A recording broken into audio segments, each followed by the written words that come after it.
Welcome back to Yashasvi channel.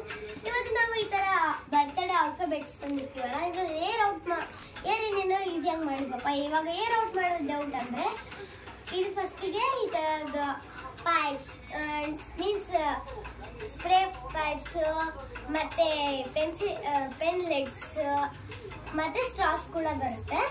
ಸ್ವಲ್ಪ ಉದ್ದ ಇದೆ, ಚಿಕ್ಕದಿದ್ರೆ ಬರೋಲ್ಲ ಹೊರಗಡೆ. ಇವಾಗ ನೋಡಿ, ಈಗ ತಗೊಳ್ತಾ ಇದ್ದೀನಿ ವೈ ಆಲ್ಫಾಬೆಟ್ನ. ಸ್ವಲ್ಪ ಒಳಗೆ ಹಾಕಬೇಕು, ಅಂದರೆ ಓವರ್ ಅಲ್ಲ, ಸ್ವಲ್ಪ ನಿಧಾನಕ್ಕೆ ಹಾಕಿ. ಜೋರಾಗಿ ಹಾಕಿದರೆ ಮತ್ತೆ ಡ್ಯಾಮೇಜಸ್ ಆಗೋ ಚಾನ್ಸಸ್ ಬರ್ತಿ ಇರುತ್ತೆ, ಮತ್ತೆ ರೀಯೂಸ್ ಮಾಡೋಕ್ಕೆ ಬರಲ್ಲ. ಇವಾಗ ನೋಡಿ ಒಳಗೆ ಹೋಗಿದೆ, ಅದಕ್ಕೆ ಸ್ವಲ್ಪ ಅದೇ ಔಟ್ ಆಯಿತು. ಇವಾಗ ನೋಡಿ ಔಟ್ ಎಷ್ಟು ನಿಧಾನಕ್ಕಾಗುತ್ತೆ. ಜೋರಾಗಿ ಪ್ರೆಸ್ ಮಾಡಬೇಡಿ, ಮತ್ತೆ ಅದು ಏನೋ ಡ್ಯಾಮೇಜ್ ಆಗೋ ಚಾನ್ಸಸ್ಸು ಬರ್ತಿರುತ್ತೆ. ಈಗ ನೀವು ಜೋರಾಗಿ ಹಾಕಿದ್ರೆ ಚಾನ್ಸಸ್ ಬರ್ತಿರುತ್ತೆ ಡ್ಯಾಮೇಜ್ ಆಗೋದು. ಜೋರಾಗಿ ಅದ್ಮಿದ್ರು ಅಷ್ಟೇ. ಸ್ವಲ್ಪ ನಿಧಾನಕ್ಕೆ ಪ್ರೆಸ್ ಮಾಡಿ ನೋಡಿ, ನಿಧಾನಕ್ಕೆ ಪ್ರೆಸ್ ಮಾಡಿ. ಅದು ಗೊತ್ತಾಗಲಿಲ್ವಾ, ಒಂದು ಆಲ್ಫಾಬೆಟ್ ಗೊತ್ತಾಗಲಿಲ್ಲ ಅಂದರೆ ಇನ್ನೂ ಎರಡು ತೋರಿಸ್ತೀನಿ ನೋಡಿ. ಇವಾಗ ಆಲ್ಫಾಬೆಟಲ್ಲಿರೋದು ಎಷ್ಟು ಖಾಲಿ ಈ ಥರ ಎಲ್ಲ ಔಟ್ ಮಾಡಿದ್ದಾಯ್ತು ಇದ್ದು.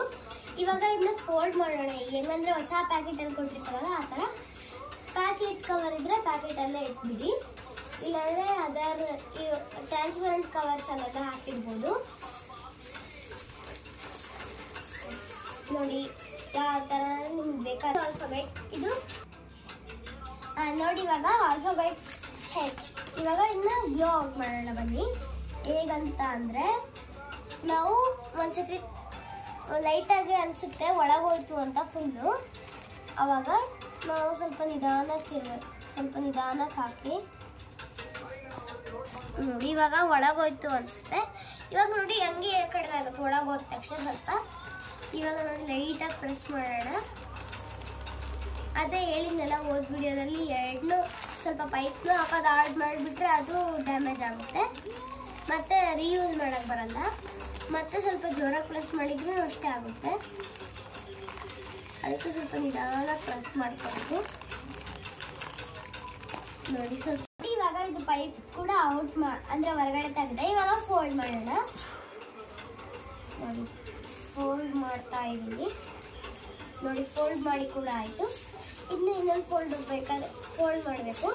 ಆಮೇಲೆ ಅವ್ರು ಕೊಟ್ಟಿರ್ತಾರಲ್ಲ ಹೊಸ ಕವರು, ಅದರಲ್ಲೇ ಹಾಕಿಟ್ಕೊಳ್ಳಿ. ಅದಿಲ್ಲ ಅಂದರೆ ಎನಿ ಟ್ರಾನ್ಸ್ಪರೆಂಟ್ ಕವರ್ನ ಹಾಕೊಂಡ್ಬಿಟ್ಟು ಲೆಟರ್ ತೋರಿಸ್ತಾ ಇದ್ದೀನಿ. ಲಾಸ್ಟ್ ಲೆಟರ್ ಕರೆಕ್ಟಾಗಿ ಅರ್ಥ ಮಾಡ್ಕೊಳ್ಳಿ. ನೋಡಬೇಕಾದ್ರೆ ಸ್ವಲ್ಪ ಕರೆಕ್ಟಾಗಿ ನೋಡಿಕೊಂಡ್ರೆ ಅರ್ಥ ಆಗುತ್ತೆ ಒಂದು ಸಲಕ್ಕೆ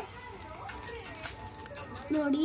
ಇದನ್ನೇ ಅಬ್ಸರ್ವ್ ಮಾಡ್ತಾ ಇರಿ, ಒಂದೇ ಸತಿಗೆ ಏರ್ ಕಡಿಮೆ ಆಗುತ್ತೆ. ಇವಾಗ ನೋಡಿ ಏರ್ ಕಡಿಮೆ ಆಯಿತು.